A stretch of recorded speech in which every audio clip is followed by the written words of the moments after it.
और ये आजादी का आंदोलन आपके लिए जो चल रहा है, ये बहुजन मुक्ति पार्टी चला रही है। 15 अगस्त 1947 में देश की आजादी की घोषणा की गई, मगर वो 15 अगस्त 1947 की आजादी की जो घोषणा देश में की गई, वो हमारी आजादी नहीं थी। वो आजादी ब्राह्मणों की आजादी थी।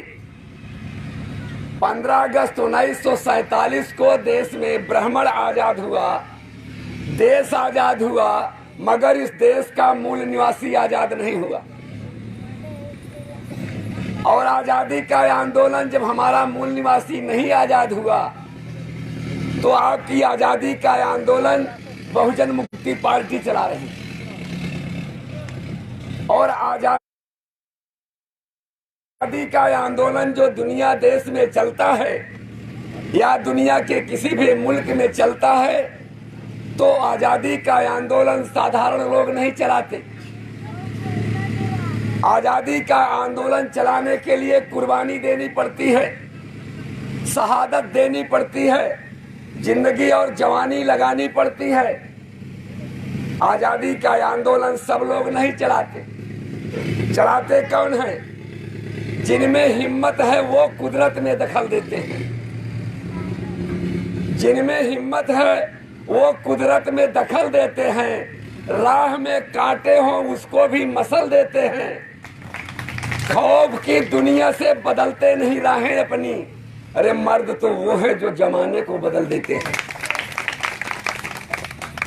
तो बहुजन मुक्ति पार्टी परिवर्तन यात्रा निकाल दी और देश में परिवर्तन यात्रा के माध्यम से देश में सामाजिक और राजनीतिक जो चरित्र है देश का, उस सामाजिक और राजनीतिक चरित्र को बदलने आई है। और आज की तारीख में जो समाज का और राजनीति का चरित्र है, वो भ्रष्टाचार का चरित्र है देश में, वो लूट का चरित्र है देश में। और हजारों साल से ये हमारा मूल निवासी समाज हजारों साल से दबाया गया, लूटा गया। इज्जत, मान, सम्मान, स्वाभिमान सब कुछ इसका लूटा गया।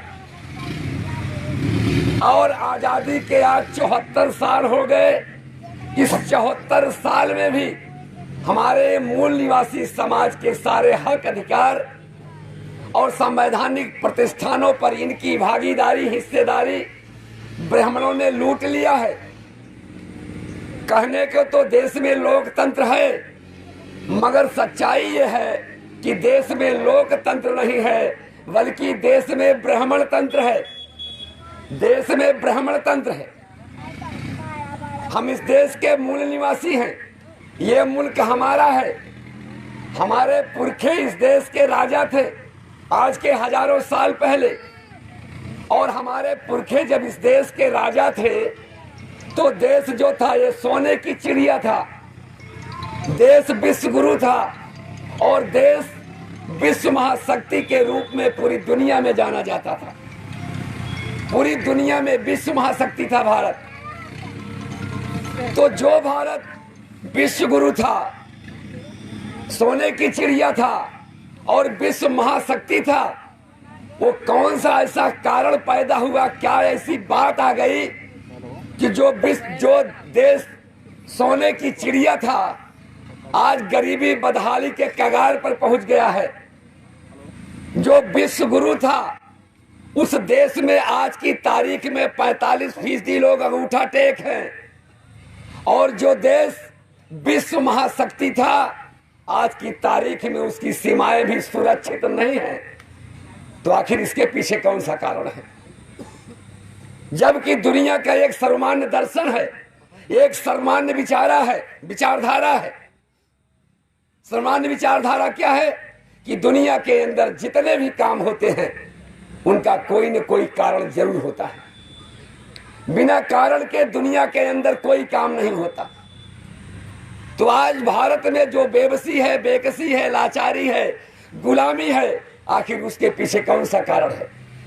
तो साथियों, उसके पीछे जो कारण है वो ब्राह्मण और ब्राह्मणवाद है।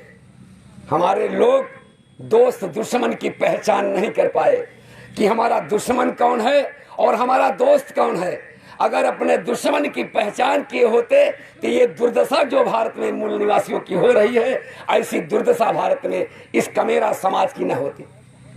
ये कमेरा समाज जो रात दिन मेहनत करता है, चाहे धूप हो, गर्मी हो, बरसात हो, ठंडी हो, कड़ाके की, मगर रात दिन मेहनत करके पूरे देश को, हम कम समाज मेहनत करके पूरे देश को खिलाने का काम करता है, पूरे देश को खिलाता है, खुद भी भूखा और नंगा है। रात को पेट बांध कर सो जाने वाला समाज हमारा है, मगर देश को खिलाने का काम यही समाज करता है। मगर आज इस समाज के साथ धोखेबाजी हुई।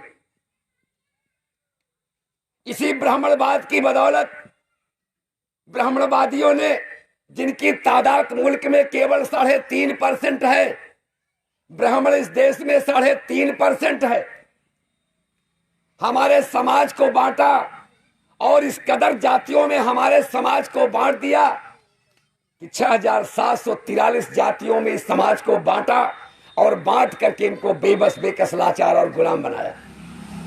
हजारों जातियों में बांट दिया, जबकि सच्चाई है कि जाति जानवर में होती है, जाति इंसान में नहीं होती।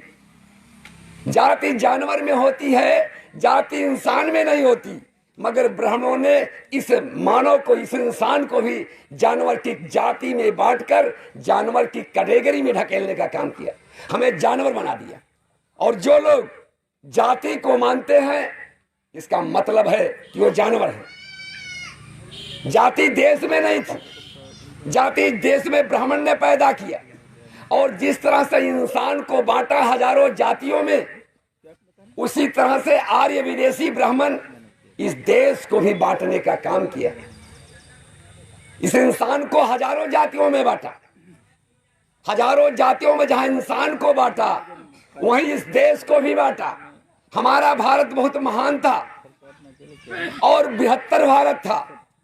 जब हमारे पुरखे इस देश के राजा थे, तब से लेकर आज तक ब्राह्मणों ने इस देश भारत का 11 बार बंटवारा कर चुके हैं। हमारे लोग तो ये समझते हैं कि भारत और पाकिस्तान का बंटवारा हुआ है, इसके अलावा और कोई बंटवारा नहीं हुआ। मगर ब्राह्मणों ने 11 बार भारत को बांटा है। आपको जान के हैरानी होगी, जब हमारे पुरखे इस देश में राजपाट करते थे, तो दुनिया की सबसे महान सभ्यता सिंधु घाटी की सभ्यता थी हमारे पुरखों की, जो पूरी दुनिया में सबसे विशाल और महानतम सभ्यता थी।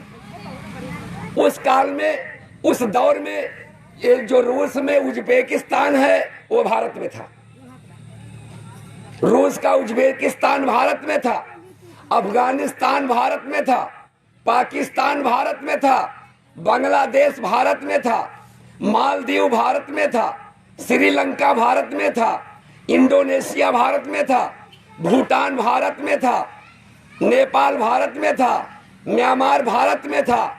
ये सारे देश भारत में थे। ब्राह्मणों ने इस देश का 11 बार विभाजन किया और देश को कमजोर करने का काम किया। ये धोखेबाजी हमारे साथ, इतनी बड़ी धोखेबाजी। ये तो हमेशा शासन में, प्रशासन में अपनी हिस्सेदारी लेते रहे।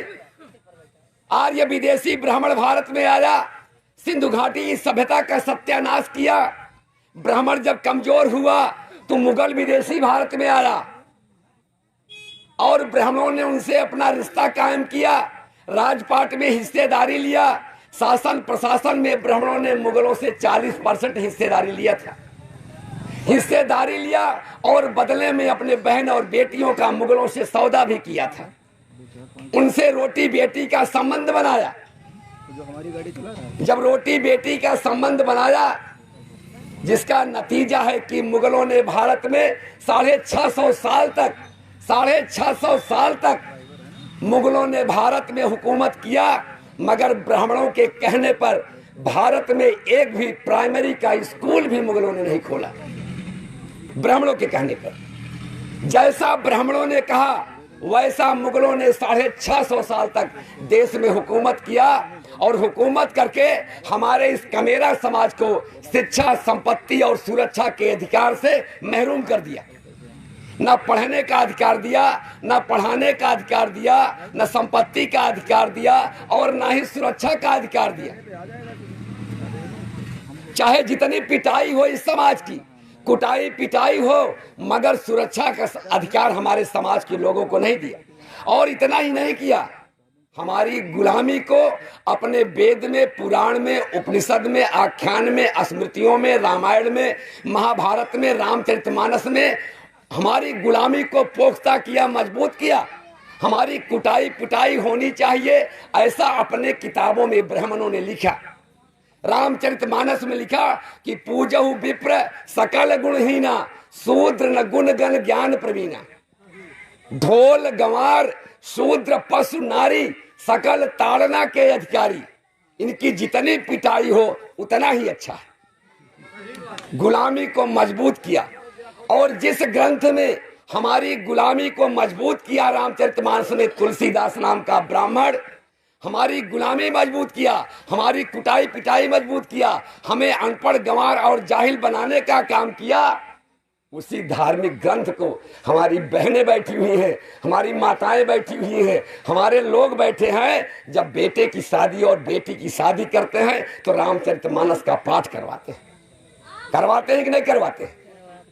अपने मुंह से अपने को गाली देते हैं। आपको गाली लिखी गई है।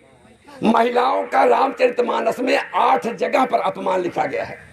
तुलसीदास ने लिखा है कि नारी विबस नर सकल गोसाई, नाचहि नट मरकट किनाई। ये अपमान लिखा है, अपमानित किया। कुल मिला के 8 स्थानों पर महिलाओं का अपमान रामचरितमानस में लिखा गया है। मगर इसके बावजूद भी हमारे लोग धार्मिक बने हुए हैं, कहते हैं ये धार्मिक ग्रंथ है, धार्मिक ग्रंथ मानते हैं। पूजहु विप्र सकल गुणहीना, शूद्र न गुण गण ज्ञान प्रवीणा, लिखा कि नहीं? ब्राह्मण चाहे चोर हो, चाहे डकैत हो, चाहे चरित्रहीन हो, दुराचारी हो, बलात्कारी हो, मगर पूजहु उसको सम्मान मिलना चाहिए, लिखा है ना। और शूद्र अहि गडरिया कुर्मी केवड़ चमार पासी धोबी धरकार लोहार कुहार नाऊ तेली भूंज कलवार सैनी माली मुराई मुसलमान, चाहे जितना पढ़ा लिखा हो, डॉक्टर हो, इंजीनियर हो, वकील हो, बैरिस्टर हो, यहाँ तक कि मुख्यमंत्री हो, प्रधानमंत्री हो, राजा हो, उसको इज्जत नहीं मिलनी चाहिए। सही गलत है? सही।